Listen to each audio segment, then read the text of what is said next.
Story वहीं से start होती है जब ड्यूक रूम से चला जाता है। वो रूम से बाहर आकर हैरानी से देखती है। वो कहाँ चला गया? कोई भूत को कैसे चकमा दे सकता है? जैसे हवा में गायब हो गया हो।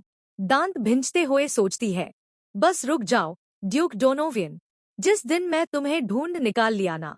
वह पूरे मैनर में घूमते हुए एम तरफ मेड्स को बातें करते हुए देखती है। हम डचेस को कब देख पाएंगे?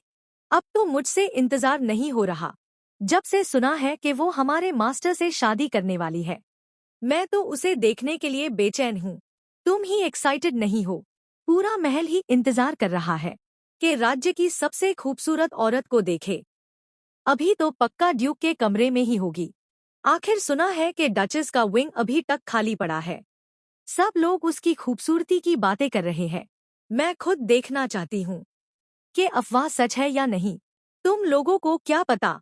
मैंने उसे एक बार रॉयल कोर्ट में देखा था। उसका चलना, उसकी अदाएं, वो बिल्कुल अलग हाई लेवल की है। उसकी खूबसूरती का कोई मुकाबला ही नहीं। कहते हैं ना, वो अपनी मुस्कुराहट से सबसे फीक शाही महफिल को भी रोशन कर दे। बिल्कुल हमारे गुस्से वाले खामोश मास्टर के उल्टा। ज़रा संभल के बोलो। हमारा मास्टर ठंडा जरूर है, लेकिन हमारा हीरो भी तो है। हाँ, मुझे पता है। मैं बस ये कह रही हूँ कि ड्यूक और डचेस एक दूसरे के लिए बने हुए लगते हैं। कहते हैं ना, ओपोजिट्स अट्रैक्ट करते हैं। बिल्कुल, मैं उसे सूरज की रोशनी जैसा इमेजिन करती हूँ, जो इस ठंडे एस्टेट में गर्मी और जिंदगी ले आएगी। लेकिन अजीब नहीं है कि अभी तक हमने डचेस की एक झलक तक नहीं देखी? अब जब तुम कह रही हो तो सच में अजीब लग रहा है। ग्रैंड हॉल के पास जो ड्यूटी पर थे, उन्होंने भी उसे देखा तक नहीं। लगता है ड्यूक जानबूझकर अभी उसे लोगों से दूर रख रहा है। तुम जानते हो ना, उसे कितनी प्राइवेसी पसंद है। वो मेड्स की बातें खामोशी से सुन रही होती है। वो अपना हाथ आगे बढ़ाकर एक मेड को चुने लगती है। उसकी इनर सोल कहती है, तुम क्या कर रही हो? चुप रहो। मैं बस देखना चाहती हूँ कि क्या मैं किसी को छू सकती हूँ, बिल्कुल वैसे ही जैसे ड्यूक को छू पाई थी। उसका हाथ मेड की बॉडी के आर पार हो जाता है। वुश! सारी मेड शिवर करने लगती है। क्या किसी और को भी अजीब सा लगा? एलिना कहती है, क्या किसी को कुछ दिख रहा है? एक मेड कहती है, मुझे कुछ ठीक नहीं लग रहा। मेरी तो पूरी बॉडी में झुरझुराहट हो रही है। मुझे भी। मुझे लगा जैसे मैंने कुछ व्हाइट सा देखा। भूत! सारी मेड्स चीखते हुए डर के भाग जाती है। एलिना सोचती है, ये लोग मेरी अंतिम संस्कार या मेरी हत्या के बजाय ड्यूक से मेरी शादी के बारे में बात कर रहे हैं। रुको! वो मुड़कर मैनर के बाहर जाती है। मेरी बॉडी कहाँ है अभी? किसी को आते हुए देखते हैं। टक टक। वह पीछे देखती है। जनरल ओरियन एलकाट, जनरल ड्रेवियन वैल्थॉन, जनरल वैल्थॉन और जनरल एलकाट सिर्फ क्लाविरिया ही नहीं, पड़ोसी राज्यों में भी सबसे मशहूर और ताकतवर जनरल्स माने जाते हैं। वो डोनोवियन आर्मी के ऐसी स्तंभ है जिनका कोई बादल नहीं। इसीलिए शाही खानदान उन्हें अपनी तरफ करना चाहता था। मेरे पिता राजा उन्हें अपने साथ मिलाने के लिए इतने ज्यादा जुनूनी थे कि जब भी जनरल एलकाट ड्यूक के संदेशवाहक के तौर पर आता, वो मुझे भी उन्हें मनाने के लिए इस्तेमाल करते। लेकिन हर बार जब मेरी और जनरल एलकाट की बात होती, ये और भी साफ हो जाता कि उनकी वफादारी ड्यूक के लिए अटल है। मैंने अपने पिता से कहा था कि कोशिश छोड़ दीजिए, ये बेकार है। लेकिन उन्होंने हार नहीं मानी। दौलत, ओहदे, जमीन, सब कुछ ऑफर किया, पर कुछ भी उन्हें हिला नहीं पाया। इसीलिए मेरे पिता और कुछ दरबारी उन्हें ड्यूक डोनोवियन के कुत्ते कहने लगे। रुको! ये लोग कुछ सीरियस बात कर रहे हैं। मुझे सुनना होगा। इन्हें पता होगा कि मेरी बॉडी कहाँ है। वो सर खुजाते हुए कहता है, उसके होंठ का क्या सीन है? मेरा मतलब, उस पर पंच मारना वैसे भी मुश्किल लगता है। हाँ, इसीलिए मुझे क्यूरियोसिटी हो रही है। उसकी बीवी ने काट लिया। एलिना उनकी बातें सुनकर शॉक्ड होकर कहती है, क्या?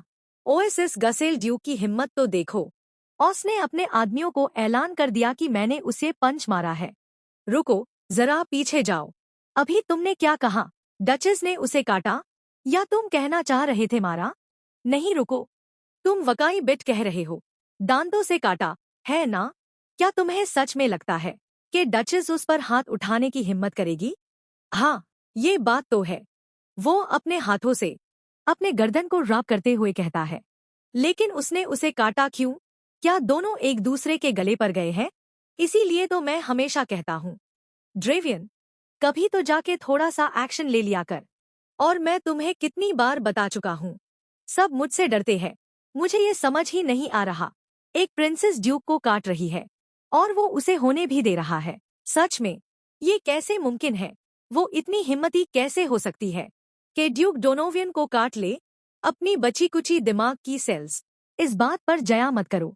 तुम तब तक नहीं समझोगे जब तक तुम्हारी जिंदगी में थोड़ा सा रोमांस नहीं आता। इसका रोमांस से क्या लेना देना है? तुम्हारी ये मोती खोपड़ी, कसम से आज रात मैं तुम्हारे लिए किसी लड़की का इंतजाम करूंगा, वरना तुम्हारा दिमाग मुझे पागल कर देगा। Good luck. सब मुझे देखते ही भाग जाते हैं, तो फिर तुम ही बता दो ना। बस चलो, छुपछाप चलते हैं। बस एक बार की हद दो, मैं सवाल पूछना बंद कर दूंगा। एलिना उनकी बात पर हैरा होते हुए सोचती है, खुदा के लिए, ये लोग कभी सीरियस बात क्यों नहीं करते? और सच में, जनरल वाल्थॉन अभी तक वर्जिन है? ये खबर तो क्लावेरिया के उन सब सिपाहियों के लिए बड़ा झटका होगा जो उसे अपना आइडल मानते हैं। उसकी इनर सोल कहती है, नहीं, ये तुम्हारा मामला नहीं है। हाँ, सही, मुझे इनके पीछे जाना होगा। शायद ये मुझे ड्यूक तक पहुंचा दे। वह हवा में किसी चीज से टकरा जाती है। क्रैश। ये क्या है? ये मुझे आगे बढ़ने से क्यों रोक रहा है? अब फिर क्या हो रहा है? वो एक जंगल में जाती है। ये जगह, यही यही मेरी मौत हुई थी। लेकिन क्यों? ये जगह इतनी खाली क्यों लग रही है? जैसे यहाँ कभी कुछ हुआ ही नहीं। ना कोई कैरेज, ना किसी संघर्ष का निशान, ना खून, कुछ भी नहीं। नहीं, ड्यूक ने ही सारे सबूत छुपा दिए होंगे। मुझे बस इस जगह को बार बार फिर से तलाशना होगा। इतनी जल्दी वो सब कुछ मिटा नहीं सकता। ये मुमकिन ही नहीं। कुछ भी निशान नहीं। ये समझ में नहीं आ रहा, जैसे ये सब सिर्फ मेरे दिमाग का वहे हो। क्या ऐसा हो सकता है? अगर ये सब सिर्फ एक बुरा सपना हो? मैं अभी तक इस बात का एक भी सबूत नहीं ढूंढ पाई कि मेरा कत्ल वाकई हुआ था। एक भी निशान नहीं। इसका मतलब ये सच नहीं था, है ना? ये सब वाकई सिर्फ एक नाइटमेयर था, है ना? वो अपनी भौं सिकोड़ती है। किसी चीज को देखकर वो उसके पास जाती है। एक ब्रोच खेत में पारा हुआ देखती है। वो ये देखकर सुन खरी होती है। कुछ देर देखने के बाद वो हाथ बढ़ाती है और उसे उठाने की कोशिश करती है, पर उठा नहीं पाती। वो मायूस होकर वहीं बैठ जाती है। खुद को बेवकूफ मत बनाओ, वो खुद से कहती है। तुम जानती हो कि ये सिर्फ सपना नहीं हो सकता। तुम जानती हो कि ये सब कुछ बहुत ज्यादा हकीकी लग रहा था, कि सिर्फ एक नाइटमेयर हो। तुम्हें शुरू से ही पता था, जब तुमने खुद को अपनी कैरेज के ऊपर बहता हुआ पाया था। फ्लैशबैक, पिछले कल की सुबह। तेज रोशनी में एलिना अपनी आंखों में हाथ रखकर आंखें बंद करी हुई होती है।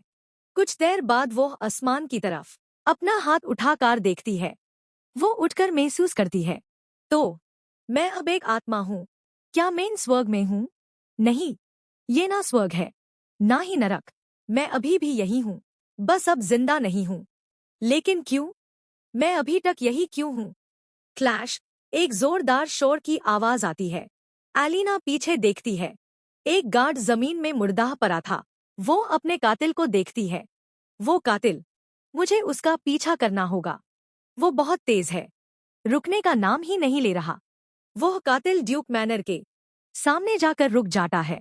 एलिना सोचती है, मैंने उस कातिल का पीछा इसलिए किया क्योंकि मेरे अंदर अभी भी एक छोटी सी उम्मीद जिंदा थी कि शायद उसने मुझसे झूठ बोला हो, कि शायद मेरी मौत का हुक्म ड्यूक ने ना दिया हो। लेकिन वो छोटी सी उम्मीद भी पूरी तरह टूट गई। मैं तुम्हें मार डालूंगी, ड्यूक डोनोवियन। कुछ देर बाद देखते हैं, वुश, एलिना को उसके पीछे किसी का होना महसूस होता है। हल्की हवा चल रही थी और सामने एक लेडी नजर आती है। एलिना सोचती है, एक भूत, लेकिन उसके बारे में कुछ अलग था। क्या ये मुझे लेने आई है? नहीं, मैं अभी जा नहीं सकती। अभी नहीं। मुझे अभी। वह लेडी उससे कहती है, मैं तुम्हें तुम्हारी मर्जी के खिलाफ लेने नहीं आई हूं। एलिना, ये सुनकर मुझे सुकून मिला। अच्छा है, क्योंकि मैं इस दुनिया से तब तक नहीं जाऊंगी जब तक मैं उस आदमी से इंतकाम नहीं ले लेती जिसने मुझे मरवाया। वो लेडी कुछ देते हुए कहती है, ये लो, ये ही वो इकलौता हथियार है जो जिंदा लोगों को नुकसान पहुंचा सकता है, क्योंकि आत्मा के रूप में तुम किसी और चीज को छू भी नहीं सकती। एलिना उससे कंफ्यूजन में देखती है और वो खंजर लेते हुए कहती है, धन्यवाद।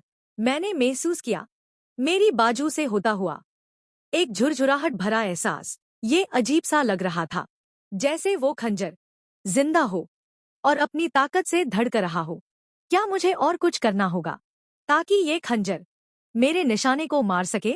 वो लेडी कहती है, बस इस खंजर को उनके दिल में घोंप देना, वो तुरंत मर जाएंगे। एलिना उस खंजर को देखते हुए कहती है, धन्यवाद। मैं यकीन दिलाती हूँ कि वो लेडी कहती है, एलिना, मैं तुम्हें ये बताने आई हूँ कि तुम्हें अपना मिशन जितनी जल्दी हो सके पूरा करना होगा। तुम्हारा समय सीमित है। याद रखना, अगर तुम वक्त पर कामयाब नहीं हुई तो तुम इस दुनिया को कभी छोड़ नहीं पाओगी। तुम सिर्फ एक बेअक्ल, क्रूर आत्मा बन जाओगी जो इस दुनिया में फैंस कर हमेशा जिंदा लोगों का शिकार करेगी। एलिना शॉक्ड में उसकी बातें सुन रही होती है। बस इतना ही। फिर मिलेंगे। एलिना, रुको।